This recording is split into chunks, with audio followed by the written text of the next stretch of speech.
എന്താണ് ഇത്ര വൈകണേ? അവനെ വിളിച്ചിട്ട് കിട്ടുന്നില്ല. അല്ല ഈ പിന്നെ ഇനിയിപ്പം ചിലപ്പോൾ പല ഫോർമാലിറ്റീസൊക്കെ കാണുമായിരിക്കും അല്ലേ? ചില ഫോർമാലിറ്റീസൊക്കെ ഉണ്ടാവും. കാര്യം എന്ന് പറഞ്ഞു കഴിഞ്ഞാലേ അല്ല ലക്ഷങ്ങൾ 4-5 കയ്യിൽ വരണല്ലേ, അപ്പോൾ പല പേപ്പറിൽ ഒപ്പിടേണ്ടി വരുമായിരിക്കും. പേപ്പറൊക്കെ ഒപ്പിട്ട് കൊടുക്കേണ്ടി വരും. അവനൊന്ന് വന്ന് വിവരം അറിഞ്ഞെങ്കിൽ എനിക്കൊരു സമാധാനമായിരുന്നു. എനിക്കൊരു ടെൻഷനുണ്ട്. ഞാൻ സത്യം പറഞ്ഞാൽ പറഞ്ഞില്ലേ, വെള്ളമൊക്കെ മാറ്റി ഒതുക്കി വെച്ചിട്ട് ഇരിക്കുക. ഇതൊന്ന് റെഡിയായി കഴിഞ്ഞാൽ പിന്നെ ഇനി ഇതിലേക്ക് ഇറങ്ങാമല്ലോ എന്ന് വെച്ചിട്ടെ. ശരിയാണ്, എത്ര നാളെ നമ്മളിങ്ങനെ അല്ലേ? സത്യം പറഞ്ഞാൽ ഇനിയെങ്കിലും ഒന്ന് കുടുംബമായിട്ട് സന്തോഷത്തോടെ ഒന്ന് ജീവിക്കണം.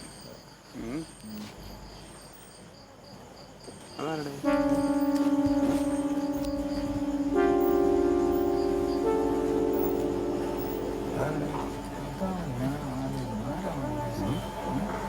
ഈ സമയത്ത് ഓട്ടോയിൽ അവന്റെ സ്കൂട്ടറൊക്കെ വഴിയില്ല. കൊള്ളക്കാരനും കൂടി ഇവിടെ നിൽക്കായിരുന്നാ? വേറെ അടുത്തുണ്ടല്ലോ എന്താ അവന്റെ പേര്? നടരാജ്. അവിടെ പോയ അവനെ ഞങ്ങളെ ഒരു ആവശ്യത്തിന് പറഞ്ഞു വിട്ടേ. എന്ത് നിനക്കെന്താ? എപ്പോ പറഞ്ഞിട്ടെ? എടേ എപ്പോൾ പറഞ്ഞു വിട്ടെ? സമയം കാലമൊക്കെ നിന്റെ അടുത്ത് പറയണോ? എടേ എവിടെ പോയി? ഒരു ആൾ ചോദിക്കുമ്പോൾ പറയടേ, എവിടെ പോയി, എന്തിനു പോയി? നിനക്ക് അവനെ കൊണ്ട് എന്തെങ്കിലും ആവശ്യം ഉണ്ടെങ്കിൽ ഞങ്ങൾ വേണേ ഒന്ന് റെക്കമെൻഡ് ചെയ്യാം. നിങ്ങൾക്ക് അറിഞ്ഞൂടെ എവിടെ പോയെന്ന്? നിങ്ങൾക്ക് എവിടെ പോയെന്ന് അറിയില്ല. എടേ ഞങ്ങൾ അവനെ ഒരു ആവശ്യത്തിന് പറഞ്ഞു വിട്ടേക്കാണ്. അത് പറഞ്ഞില്ലേ? ശരി. Okay okay okay. വലിയ മജിസ്ട്രേറ്റ് സ്കൂട്ടർ വഴിയിൽ അവനെ എടുത്തോണ്ടിരാൻ സഹായിക്കാനായിട്ടായിരിക്കും. അവന്റെ പാർട്ടിയിൽ ആളില്ലല്ലോ. നമ്മൾ പോവില്ല എന്തായാലും.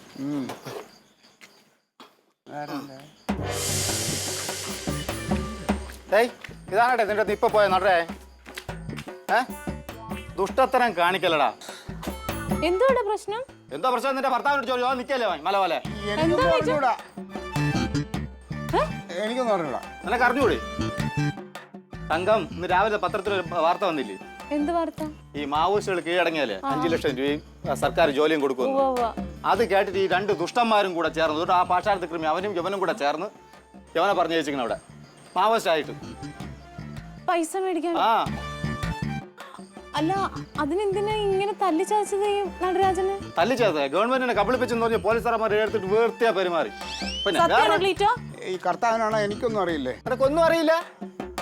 യവന്മാർ രണ്ടും കൂടെ അവനെ പറഞ്ഞു വെച്ചെന്തിനെന്നറിയാം? ആദ്യം അവനെ പറഞ്ഞു വെച്ചു ഇത് സക്സസ് ആവുകയാണെങ്കിൽ യവന്മാർ ബാക്ക് ചെയ്ത് പൈസ വാങ്ങിക്കാൻ ബാക്കിൽ നിന്ന് പോകാന്ന്. അത്ര ദുഷ്ടന്മാരാണ് അവന്മാർ. പിന്നെ ആദ്യത്തെ ഇടി കിട്ടിയ ഉടൻ തന്നെ എല്ലാ കാര്യങ്ങളും വിളിച്ച് പറഞ്ഞിട്ടുണ്ട്. നിങ്ങൾ 2 പേരെ പേര്, ജാതകവും ഫോൺ നമ്പരും അഡ്രസ്സും എന്തിന് വീടിന്റെ ആ നീല ഗേറ്റ് വരെ പറഞ്ഞു കൊടുത്തിട്ടുണ്ട്. അതുകൊണ്ട് നിങ്ങൾ 2 പേർ റെഡി ആയിരിക്കും. അടുത്ത അവാർഡ് ഇപ്പൊ വരും. എന്നറിയാമോ?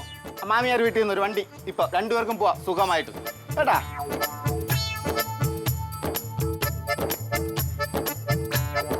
താടി കൊണ്ടിട്ട് പിടിച്ചോണ്ട് പോ.